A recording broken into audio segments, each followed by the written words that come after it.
Muy bien.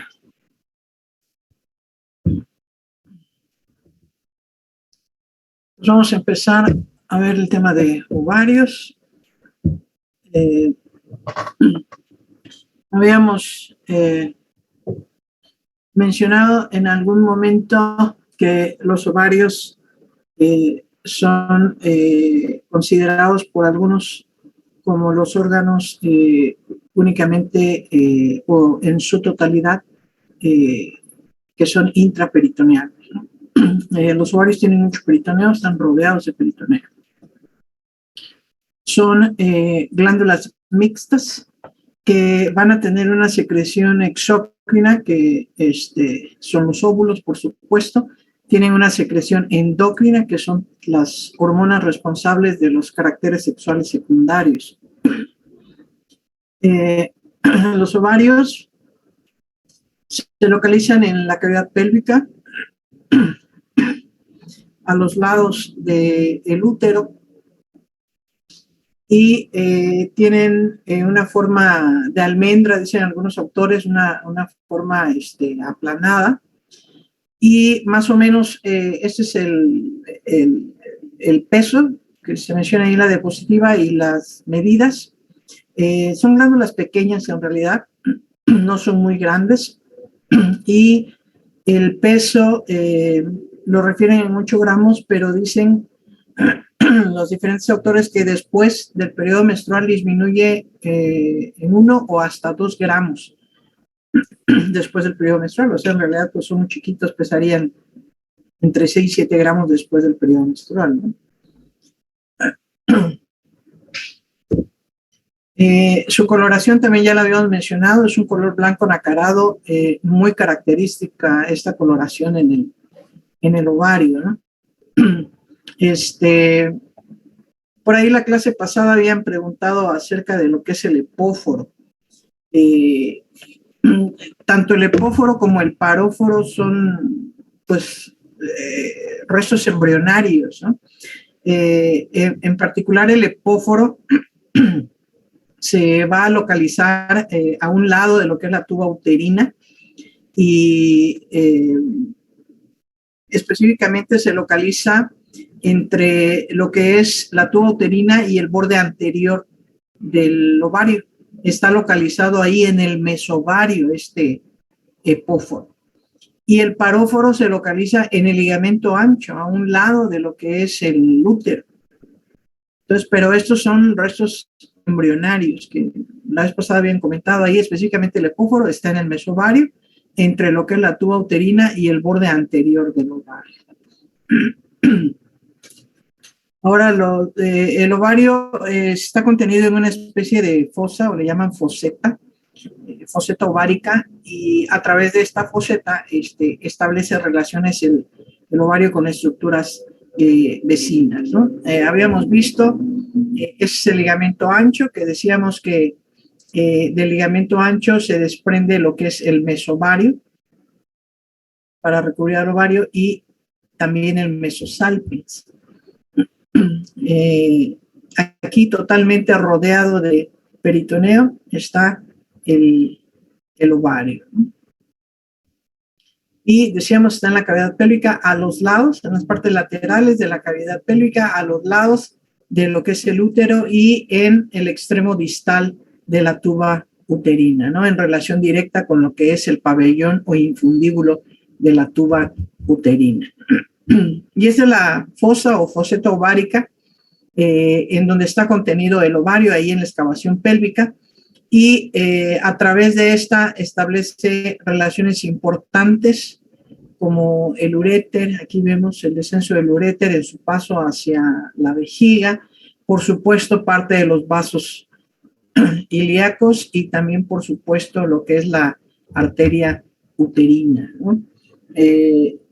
Entonces el ovario establece relación a través de esta foseta ovárica por la parte superior con los vasos ilíacos, específicamente ilíacos externos. Abajo, por debajo de esta foseta y del ovario, pasa lo que es la arteria uterina. Por detrás, como veíamos en la imagen, está el uréter, pero también los vasos ilíacos internos. Anteriormente tiene relación con, además del ligamento ancho, que decíamos que está ahí a un lado de lo que es el útero, está también lo que es la arteria umbilical y hacia afuera tiene relación con el músculo obturador interno, ¿no? Entonces, estas son las relaciones de a través de esta foseta o fosa ovárica, ¿no? Entonces, aquí, de manera general, las relaciones de los ovarios. Aquí vemos el contraste del color rojo de la tuba uterina con el color blanco nacarado del ovario, ¿no? En esa forma almendrada que dicen los autores, muy característico, y son muy pequeñitos en realidad los ovarios, medidas entre 2 a 3, 2.5 a 3.5 más o menos el promedio de longitud del ovario.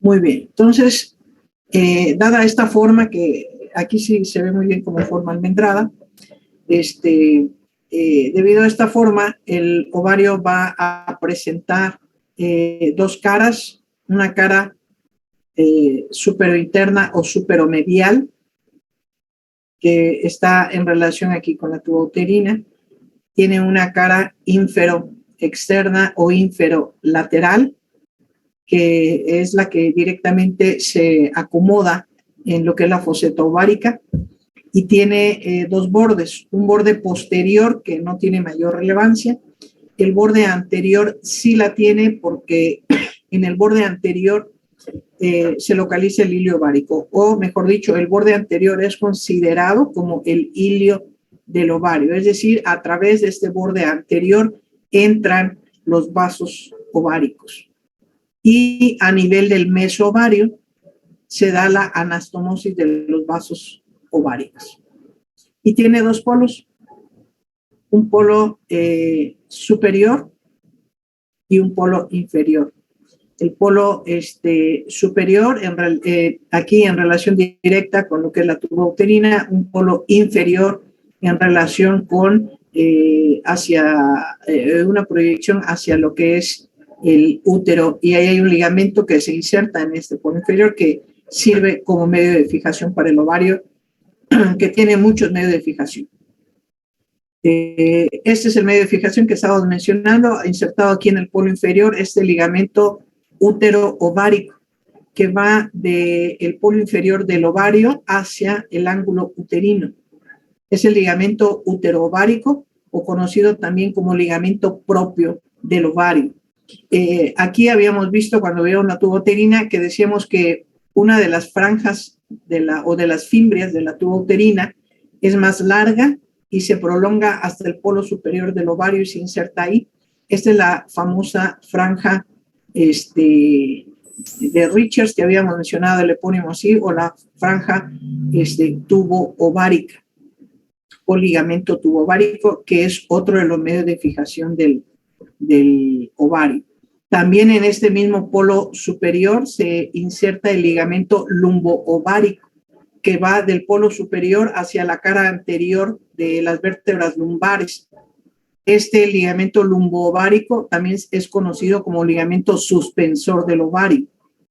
Y por supuesto, el repliegue de peritoneo procedente del ligamento ancho, que decíamos que una de las aletas superiores se prolonga y envuelve al ovario y constituye lo que es el mesovario, también considerado como un medio de fijación para esto, ¿no? Entonces, tenemos en el polo inferior la inserción del ligamento uterovárico, en el polo superior el ligamento tubo-ovárico, aquí mismo en el polo superior el ligamento lumbo-ovárico o suspensor del ovario, y el mesovario. Todos ellos medios de fijación para el ovario, que normalmente son dos ovarios.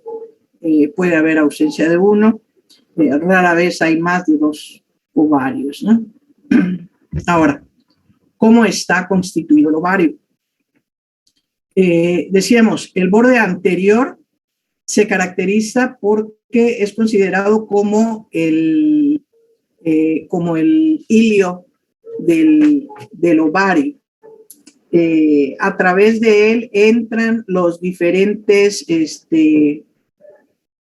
vasos y nervios del, del ovario, ¿no? Y va a tener va a estar rodeado por una capita. Decíamos, normalmente tiene el mesovario, ¿no? Que está rodeando, envolviendo al ovario, pero entre el mesovario y el ovario hay una pequeña capita y que es lo que es el mesotelio del ovario, y está separado por una línea sinuosa conocida como línea ovárica o línea de Farre, es el epónimo, ¿no?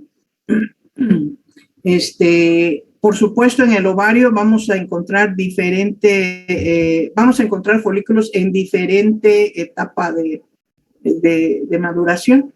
El ovario también se divide en una zona periférica, que es la corteza, y una zona central, que es la médula. Como podemos ver aquí en la médula se caracteriza por la presencia de lo que es el paquete neurovascular del ovario.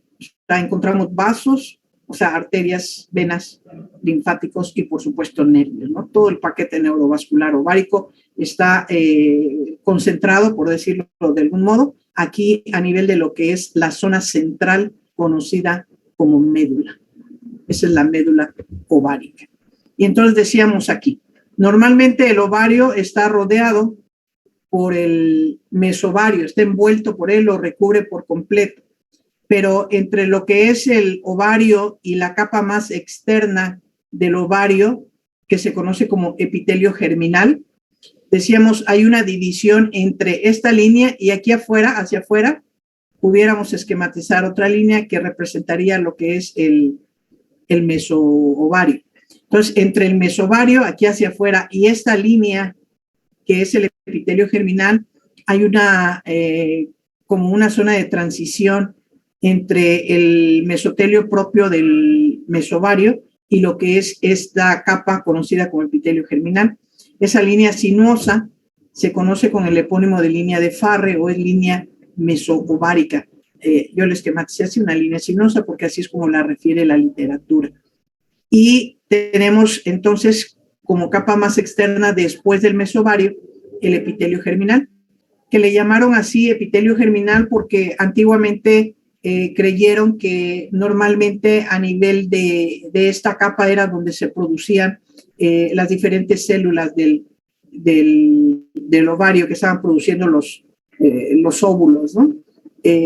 Pero después se entendió que no fue ahí, pero se le quedó este nombre a la capa, conocida así como epitelio germinal, que es la capa más externa. En el ovario, también, así como vimos en el útero, también van a haber algunos cambios de acuerdo a la edad. El ovario en una mujer, en una niña, están ubicados incluso dice, fuera de la cavidad pélvica.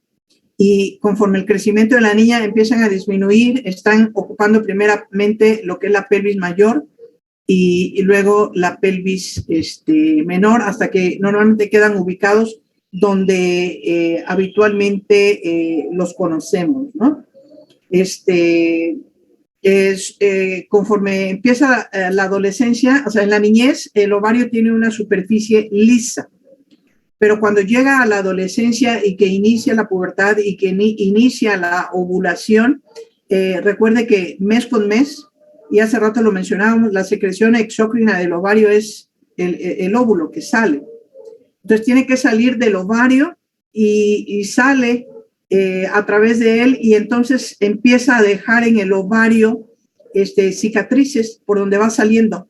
Entonces la superficie ya no es lisa. A partir de la pubertad inicia la aparición de esas cicatrices que va dejando en el ovario, entonces se vuelve una superficie rugosa. Por supuesto, conforme va avanzando la edad y aumenta lo que es el mes con mes, esta cuestión de la ovulación, hay un mayor número de cicatrices en una mujer adulta que en una mujer joven, ¿no? O en un adolescente. Cuando se llega a la menopausia, el ovario como que involuciona y disminuye su tamaño nuevamente, se hacen más pequeñitos y dice que en la menopausia por completo esta capa, este epitelio germinal desaparece, ya no existe en la menopausia. Estamos hablando de, por supuesto, mujeres ya mayores, donde no vamos a encontrar epitelio germinal, mujeres por arriba de 60 años, ¿no? Mujeres postmenopáusicas. Entonces también hay diferentes cambios con la edad de la paciente en lo que es el ovario, ¿no? Entonces decíamos, está el epitelio germinal. Después de le sigue otra capita muy delgadita, conocida como albuginia. Algunos autores le llaman falsa albuginia. ¿Conoce usted lo que es el huevo de gallina, no? Que es un cascarón duro, ¿sí? Bueno, en el caso del varón hay una albuginia también. En el varón, la albuginia sería como el cascarón duro, pero en el ovario es como, no sé si usted ha visto cuando parte el huevo, que por dentro tiene como una telita muy delgadita. Esa telita sería la albuginia en el ovario, que tiene que ser una capita muy delgada porque tiene que permitir la salida del óvulo. Entonces, si fuera una capa muy condensada, como lo es en el varón, haciendo la analogía con el huevo, el cascarón del huevo de gallina, no permitiría la salida del óvulo. Pero como es una capita muy delgada de tejido conjuntivo laxo, permite entonces la salida del óvulo cada mes. Por eso es que va dejando cicatrices, porque sale por diferentes lados, no sale siempre por el mismo lado, o no sale a través del hilio, sino que va rompiendo el ovario y entonces le va dejando cicatrices. Por eso es que de ser una superficie lisa, el ovario en la niñez pasa a una superficie rugosa, con un mayor número de rugosidades, con un mayor número de cicatrices en una mujer adulta comparado con una mujer adolescente, por ejemplo. ¿Ok? Y por eso es que algunos autores no le llaman precisamente capa albuginia, sino falsa albuginia.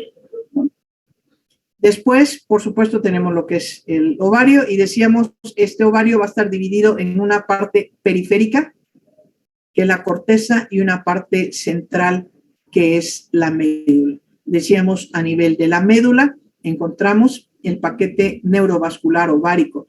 Aquí lo refiere como una zona muy vascularizada, precisamente porque hay vasos sanguíneos aquí, como parte de este paquete neurovascular que estamos mencionando. También aquí podemos encontrar algunas fibras de músculo liso, por supuesto, fibras elásticas y el tejido conectivo laxo.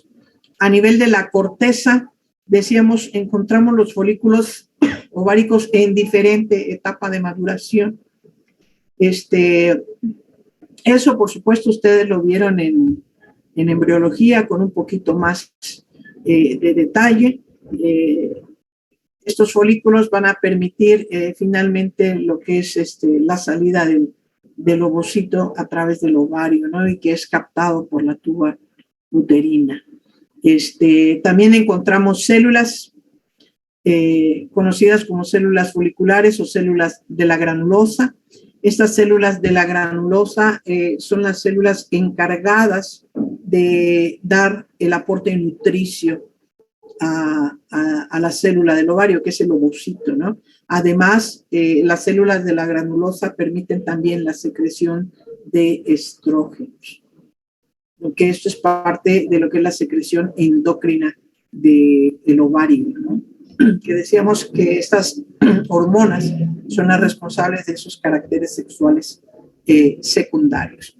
No sé si tiene algún comentario, alguna pregunta hasta aquí de lo que hemos visto o algo que usted haya leído y que quiera aportar. Bueno, creo que esto también lo había dicho la clase pasada que vimos tuba uterina, pero que creo que, o sea, en cuanto a cómo está dispuesto el ovario, o sea, es como que la tuba uterina, o sea, para poder verlo, habría que hacer a un lado la tuba uterina porque como que lo cubre, y me parece que también decía no me acuerdo si fue el Rubiero o la Target, que decía que el Mesosalpinx le hace como una tipo capucha también. Una casita, sí. Ajá. Sí, por la posición que tiene la tuba uterina, que decíamos que no es por completo rectilínea, sino que está sinuosa, de manera que parcialmente cubre al ovario, ¿no?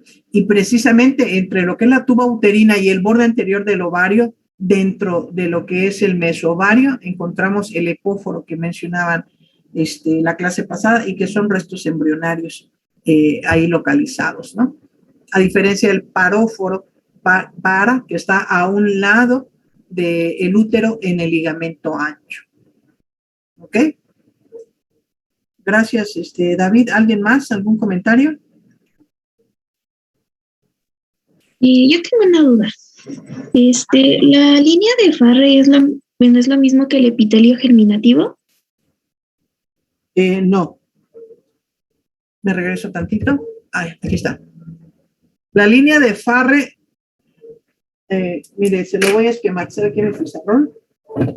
Y voy a acomodar lo que es aquí en la diapositiva, esta parte. Déjenme tomar.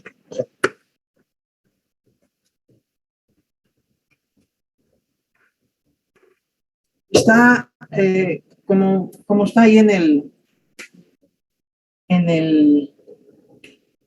la diapositiva. Me voy a regresar, espérenme tantitito para que yo lo pueda ver.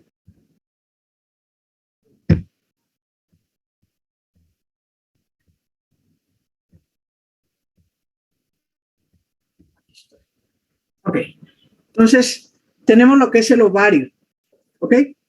Y decíamos, si vamos de adentro hacia afuera, el ovario tiene una capita que está íntimamente adherida a él,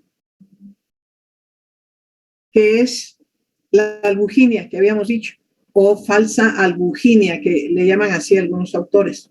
Esa es la capa albuginia, que está íntimamente rodeando al ovario y que dicen que esta capita es la que es la responsable de la coloración blanco nacarado que tiene el ovario. Después de lo que es la albuginia, vamos a encontrar nosotros otra capita. Esta se conoce como epitelio germinal. Le voy a abreviar aquí, epitelio germinal. Hasta ahí estamos bien.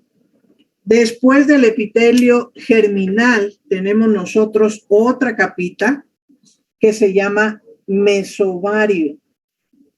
Este es el mesovario. Entonces, el mesovario es derivado de lo que es el peritoneo. Es un repliegue de peritoneo. Y si nosotros recordamos cómo está formado el peritoneo, decíamos que es una capa de mesotelio, es un mesotelio. Entonces, el mesotelio del mesovario está separado de lo que es el epitelio germinal a través de una línea sinuosa que se conoce como línea mesovárica o línea de Farre. Línea mesoovárica, o el epónimo es de Farre con doble R. Farre. ¿Ok? ¿Sí me expliqué, doctora? Entre el epitelio germinal y el mesovario encontramos esa línea sinuosa que nos delimita una capa y otra.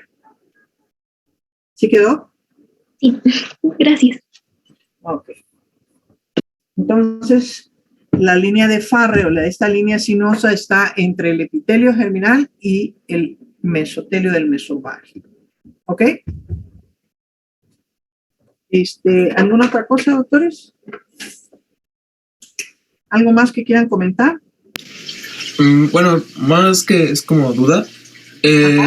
Los cambios, digo, aparte de los que ya mencionó, que son más o menos por la edad y así, también tendría que ver si la mujer es nulípara o no, los cambios, o es meramente, como había dicho, dependiendo de la edad.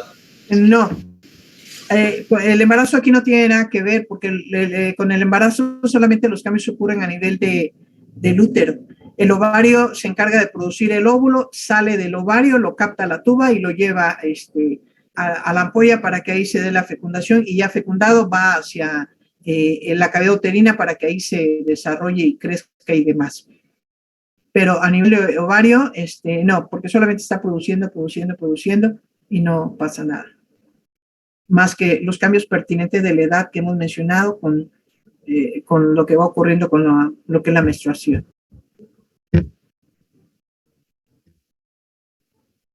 ¿Algo más?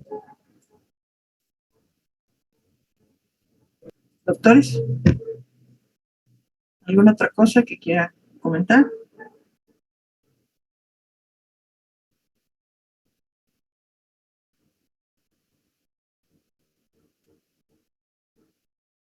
¿Doctores?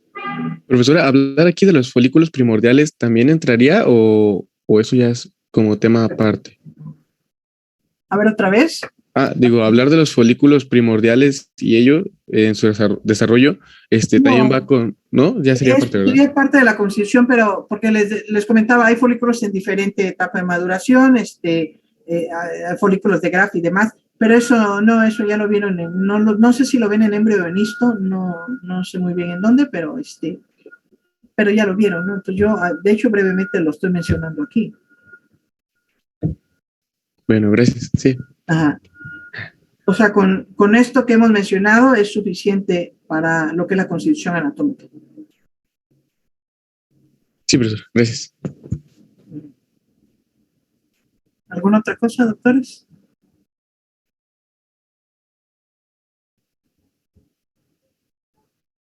¿No?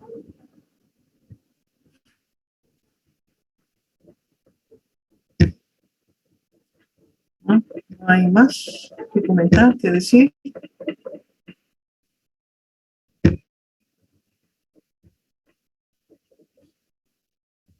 Profesora, nada más una pregunta. Bueno, para buscar referencias.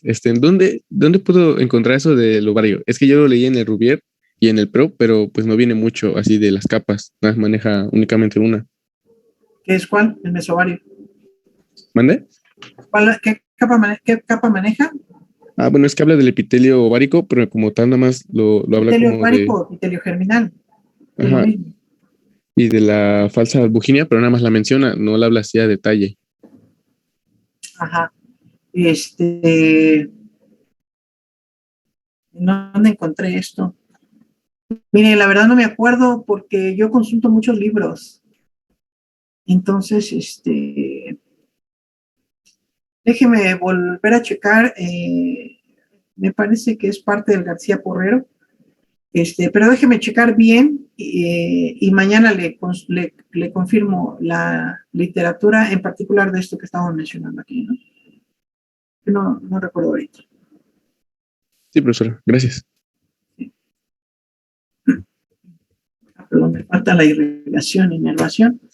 Pues son vasos ováricos, obviamente, al igual que en el útero hay una irrigación principal y una colateral. La irrigación principal, por supuesto, es la arteria ovárica como rama directa de la aorta abdominal, y la irrigación colateral son arterias ováricas que proceden de la arteria uterina. El plexo venoso, habíamos visto ya en algún momento los vasos ováricos, que en el caso del ovario derecho o la vena ovárica derecha drena directamente en la vena cava inferior, y en el caso de la vena ovárica izquierda drena primero en la vena renal izquierda y de ahí va hacia la vena cava inferior. Los ganglios linfáticos son los ganglios linfáticos preaórticos y lateroaórticos, como están ahí mencionados. Y la inervación es el plexo ovárico procedente de lo que es el plexo hipogástrico. Esa es la irrigación e inervación del ovario, que me parece que es algo muy sencillo hasta acá. ¿Algo más que quieran agregar? ¿No? Muy bien. ¿Puedo exponer antes de que pase a glándula mamaria?